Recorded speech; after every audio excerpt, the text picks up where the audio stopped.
তোমরা বলার সময় বলেছো যে আমাদের এখানে স্বৈরাচারী সরকারের লোক বসে আছে, আমাকে এই করছে। তারা চলে যায় নাই।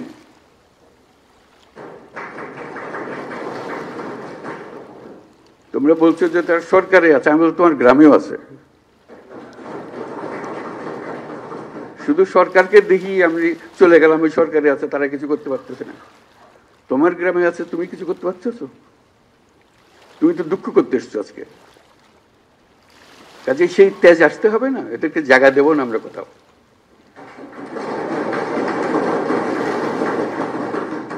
আমাকে তার ভয়ে আমার গ্রামে পথ চলতে হবে, এই বাংলাদেশ করলাম আমরা?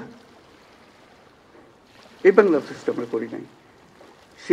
সে তার সমস্ত স্বভাব পরিবর্তন করে আমাদের সবার সঙ্গে মিশে যাবে, এটা হবে। কিন্তু তার স্বভাবে সে চলতে থাকবে আমার সামনে দিয়ে, আর আমি বলবো আমি নতুন বাংলাদেশ গড়ে ফেলেছি। হয় হলো না?